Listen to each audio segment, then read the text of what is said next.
Welcome to Tennis Spin, where we put our spin on your tennis. You guys ever take a break from tennis? Do you guys have a set schedule, or is the winter when you guys just go skiing, snowboarding, and do your winter sports and then come back to tennis after the snow's melted? Well, maybe you should. Stay tuned. All right, guys. So when I was growing up, tennis was kind of a seasonal sport. We played it in the summer. We played it probably into the fall. We probably played it until it started raining on us depending on the year, October or November, maybe even December, because sometimes we have our Indian summers here in Northern California. But when I was growing up, obviously I played basketball during when the NBA was in season, which is essentially November through June, May. Baseball started in April, so got into baseball April through the summer into September. Tennis was kind of mixed into baseball, softball. I didn't really play soccer, so those were kind of my main three sports. But basketball prepared you for, I want to say, tennis. Baseball prepared you for getting fat, because you're just sitting there and standing there and waiting for the ball to come to you. So baseball probably wasn't great for tennis. Basketball definitely was. I didn't play soccer, so not quite sure about that one. But you kind of played what was in the season, so it naturally changed you for that particular sport. So we played sports during the different seasons. Our bodies kind of adjusted, got stronger.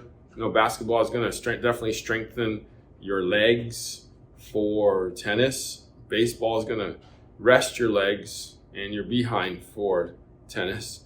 But like you got to use different parts of the body.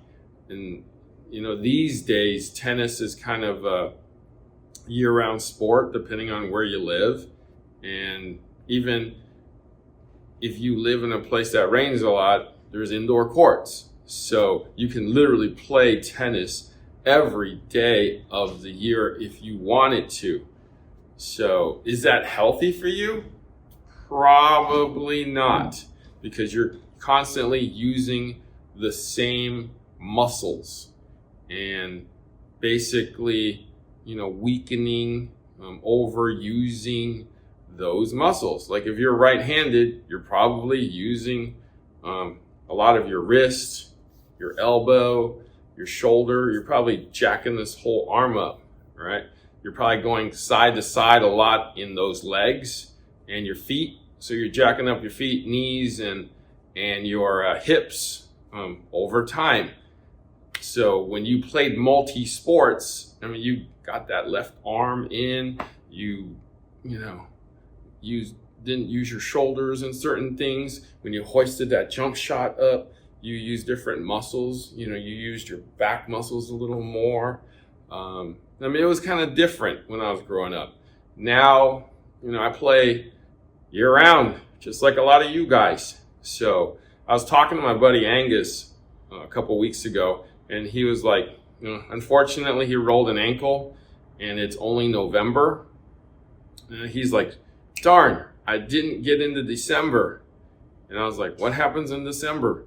He's like, I take the whole month of December off as a schedule, as my tennis schedule. I play 11 months out of the year. I take the whole month of December off. And I'm like, that's interesting. He's like, it rains a lot anyways. It's cold. I'm probably going to be more prone to injury because the courts are slippery. It's cold out there. I'm definitely going to, if it's any month I want to hurt something, it's probably going to be then. So that makes a whole lot of sense to me. I've been out for, 3 months or 6 months where I've never actually touched a racket for a while. And it was actually really refreshing coming back and getting a renewed love for the game. It's kind of like, I don't want to say it's like a relationship, but you know how I feel about certain things. It's like sometimes you gotta, put the racket down and, do something else for a little bit. And then, see if, we can rekindle that romance with that racket and then, rekindle that love for the game again, in which, time away from the game would help a lot. So just to, relax the mind, relax the body, help it heal a little bit, help you rejuvenate your love for the game, maybe make you see it in a different light, because, going out there day after day doing the same thing doesn't really do you any good, right? Maybe walk away for a little bit, right? This time of the year, spend it with some family, go on a trip if you can. And I know you guys, because I see so many of you come in and say, oh yeah, we're going to restring our racket and go to Colorado and go skiing and play tennis. I'm like, okay. Or we're going to go to Hawaii and play tennis. You can play tennis here. You're going to go to Hawaii to play tennis? I know it's beautiful out there, but maybe sometimes just go on vacation just to go on vacation. Leave the rackets behind. All right? So, I like to get away. I like my massages. I like my stretching. I don't do a lot of reading. So sometimes I like to catch up on some reading. And that's how I kind of relax this time of year when it all kind of slows down. So I like to kind of relax, put my little relax and keep warm in the winter like I do. I'm gonna pick up a book that I've always wanted to read, and it's out of print. That book right there, it's out of print, but it's about a tennis club. So let's stay warm down here and start reading my book until I don't know, probably fall asleep at the fire. Guys, remember, relax on the court and off. All right? It's only a game. Rekindle your passion for the game by taking a break from the game. Thank you for watching Tennis Spin, where we put our spin on your